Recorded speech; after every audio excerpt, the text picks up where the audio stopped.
The west coast of WA offers some outstanding beauty. The coastline, the wildlife in the waters. The Indigenous culture. For me, it's the wilderness. It's the diving, it's the snorkeling. The fish and the corals. And you will see whales. Every day, every island is completely different. It's another world. Just walking on these beautiful beaches that no footprints were on. Up and down the coast, there's so much fresh produce, the seafood shines. You're not going on a cruise, you're going on an adventure. That's my happy place.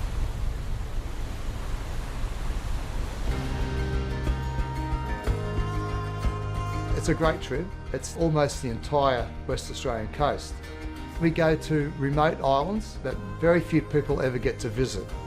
And these islands are pristine. The marine life and wildlife is incredible. It's the sort of place Charles Darwin would have had a field day. People go swimming, snorkeling, diving, and the historic sites. So it's just such a great thrill for everybody.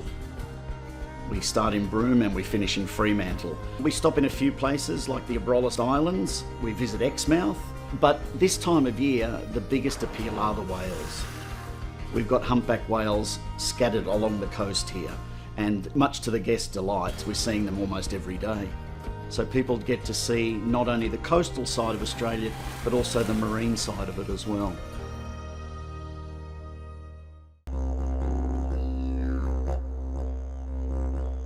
William Dampier. He was the first Englishman to actually set foot on Australian soil, and he was here in the 17th century, including the Dampier Peninsula, was named after him. Where we'll meet the Murrumbidgee traditional owners, and they'll show us around their land. You can shape that to make a spear, grind it on the grinder, make it to sharpen the edge, like a knife. So you get a kangaroo skin, you can just cut it. All along that particular bit of coast where you have these old volcanic rocks, on the surface there's a rusty coating, which is maybe 1 millimetre thick at the most.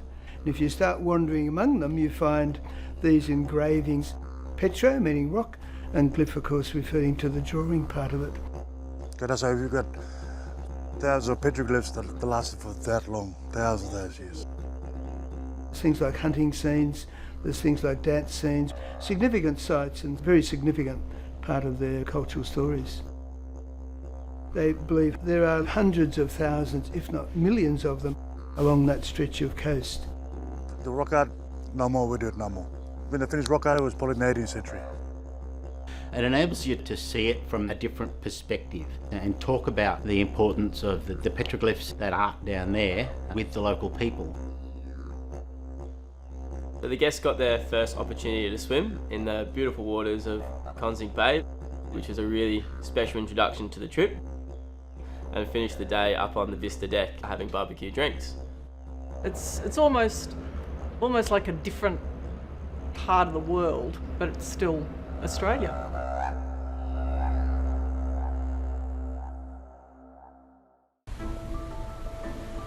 And to the Montebello Island. Montebello, beautiful mountains. However, it's not about that at all. It's about Count Montebello is where the name came from. And so these islands that were the Montebellos are basically old coastal sand dunes that have solidified and turned into rock.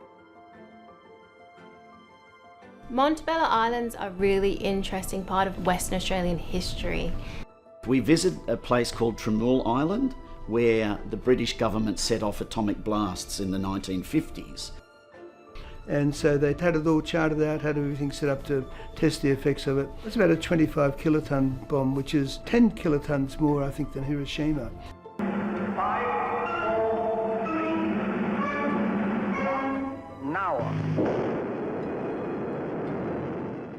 They had it all figured out weather-wise, but the plume went up higher than they thought, and instead of going west, went east. They set off 2 other explosions. They were testing the effects on towers. One around 25 kiloton, maybe bigger, and then the much larger one, 65 kilotons, probably ended up being closer to 100. Devastated the wildlife. Anything that was above ground got scorched. With better knowledge these days, we would not replicate it. And it is now rehabilitated to a point that there's an endangered animal known as a marla, and they're successfully breeding, and they hope to reintroduce those into other areas of the country. We sometimes come across turtle tracks. So turtles will come up to nest and lay their eggs. And you get this view of all the islands and the bays and the beautiful turquoise waters.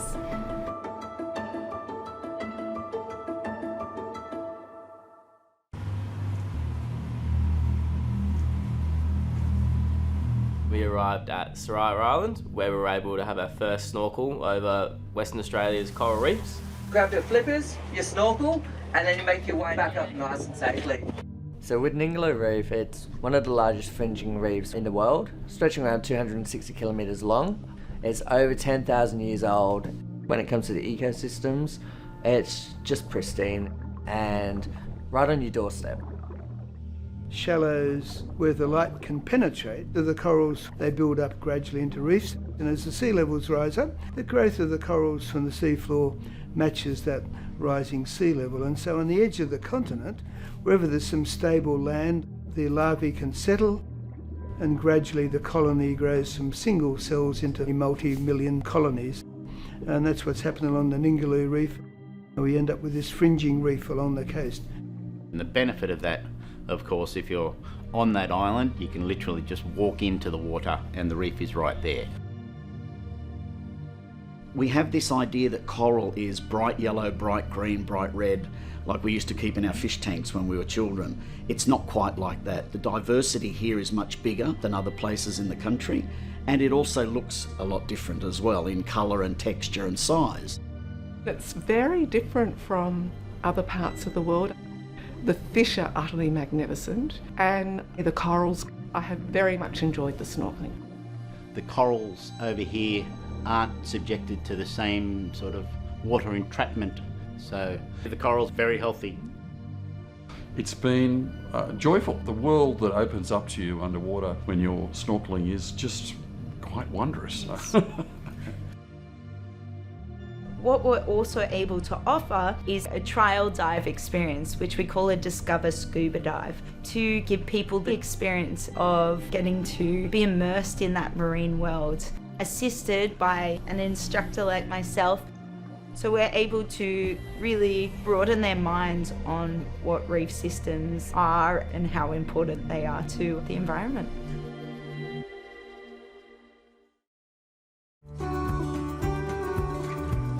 I guess everyone speaks about the East Coast and the Great Barrier Reef, but actually the biodiversity here on the West Coast is unrivaled anywhere in the world.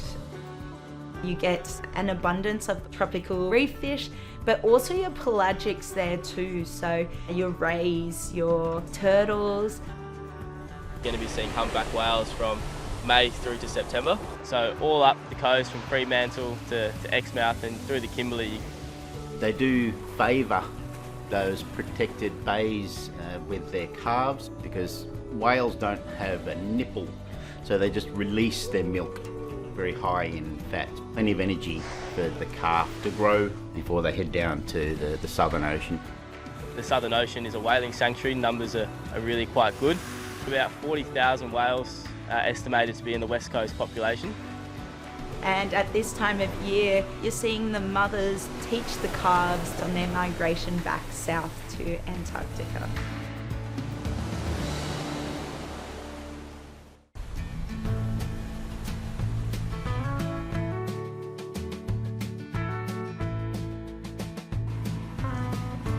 We got to have a bit of a swim in Ningaloo itself, in Turquoise Bay.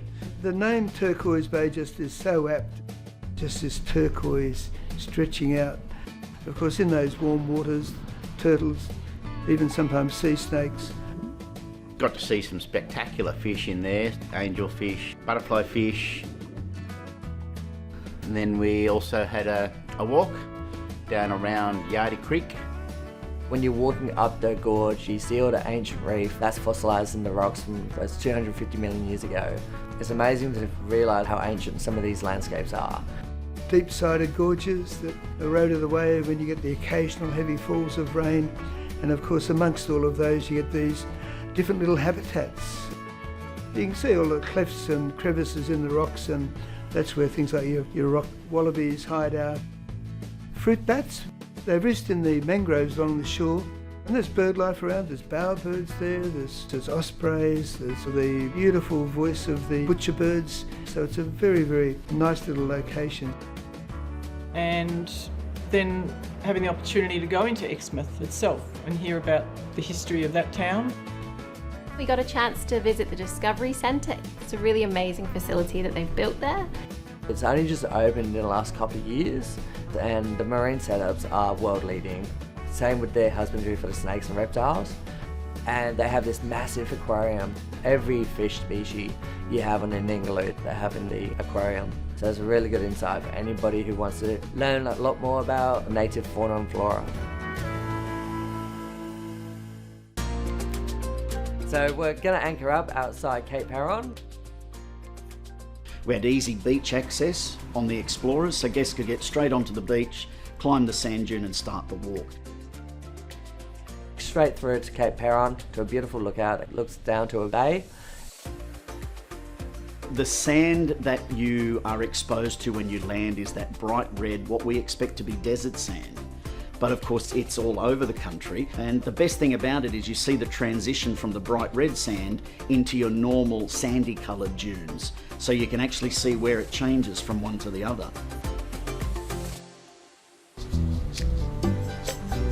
We relocated the ship about 20 miles to a place known as Dirk Hartog Island. One of the interesting things about Dirk Hartog Island was the first place that a European left proof of a visit. On a place called Cape Inscription, he left what's known as Hartog's Plate. Incredibly, 100 years later, another Dutch ship came to that site with absolutely no knowledge that Hartog had been there. And they found Hartog's Plate. 1,000,000 to 1 fluke. It's absolutely fascinating, the history, the natural and the human history. The Department of Parks and Wildlife, Biodiversity, they are currently doing a conservation program named Project 1616. They are bringing back all the native animals to what it was when Dirk Hartog landed there in 1616. You're very much involved in the environment that you're in. You're out on the islands, so you're really having that opportunity to discover these places.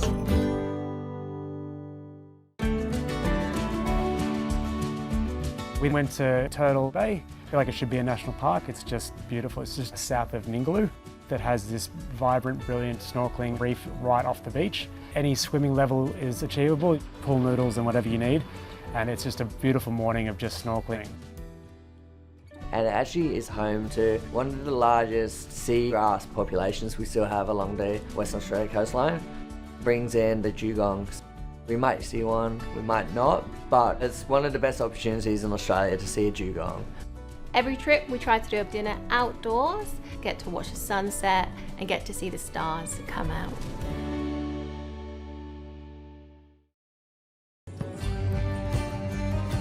The Abrolhos Islands were first identified and mapped by Frederick de Houtman. 1619, I believe it was. He saw these little breaking waves off the bow of his vessel, and that was where there wasn't supposed to be any land. They mapped that area with the identification Abrolhos, and that means to keep your eyes open in Portuguese. And the other thing about the Abrolhos, of course, is the famed wreck of the Batavia.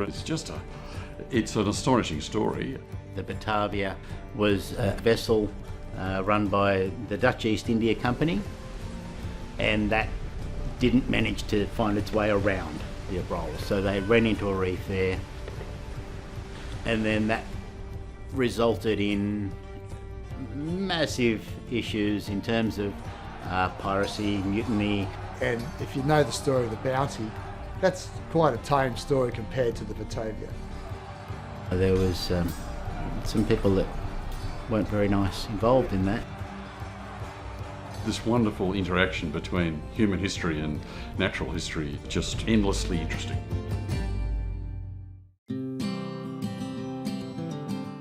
Meeting that wonderful family whose livelihood is just based around the crayfish industry and now the pearling industry on these incredibly remote Cay atolls.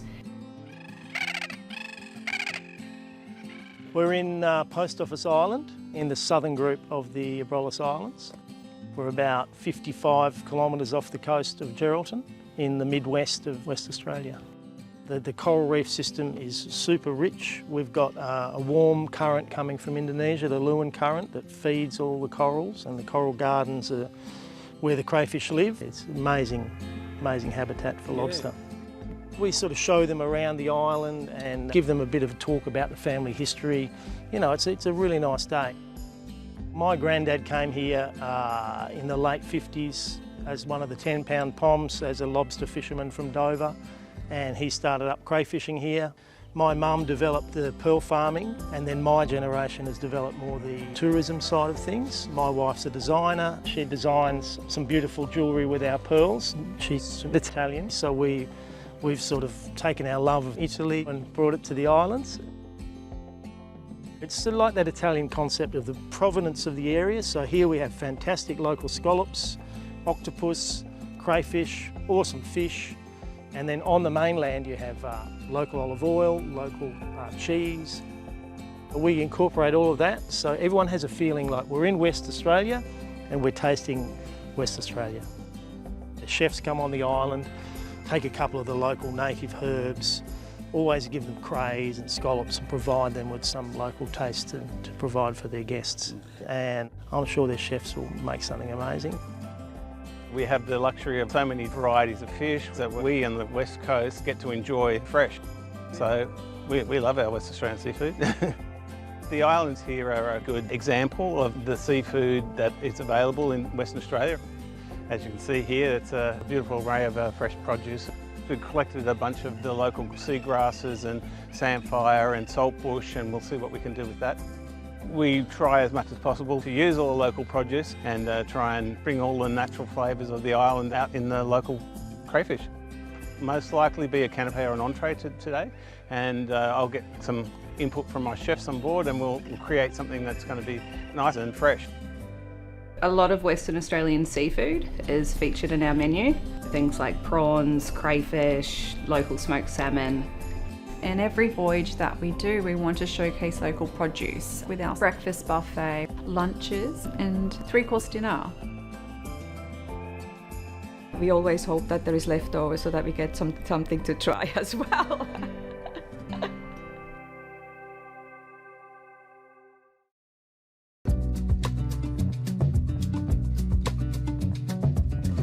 The open bridge policy, it allows people to experience a lot more of the ship, to see how we do things. And just as I like showing people these fantastic locations that I've visited, I also like people to be able to see what we actually do on the bridge. It's not a great secret. And having people all around me while I'm doing the most intricate navigation is never a problem for me. I understand that for some passengers, this is the once in a lifetime thing. For me it's just work, but for them they absolutely love it. They love coming up and having a look. This is all about the passenger and their greatest experience. So the open bridge is to enhance the experience of our passengers.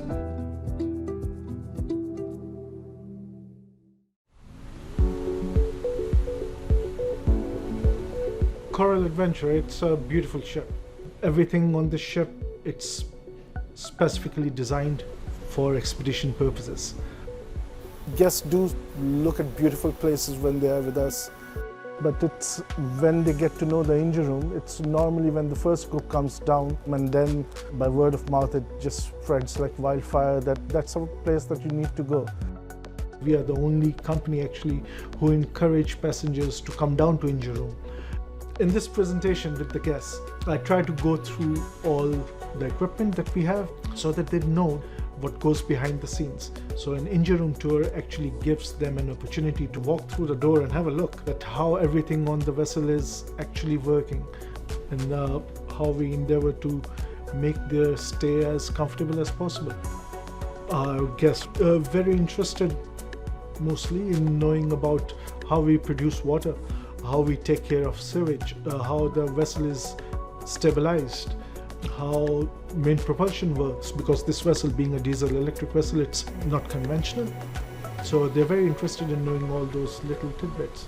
And the fact that this vessel is so advanced, and they do appreciate how everything is run. We take pride in it, and we ask the passengers to come down and have a look, appreciate the background knowledge.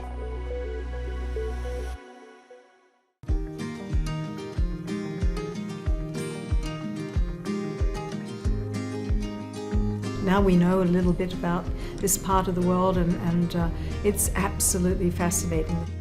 One of the wonderful features has been the presence of Richard and Howard, who are the two guest lecturers on board, and they have enlivened and given depth to our understanding of what's going on in the most remarkable way.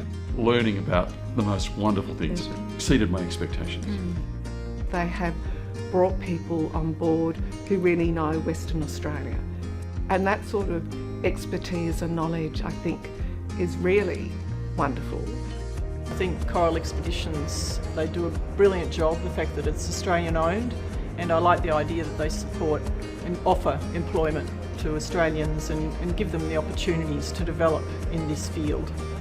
We quite often have passengers who are repeat customers, and I love it. They know the ship, they know our routine, and they know us, and that makes our job so much more enjoyable because they're not passengers, they're friends.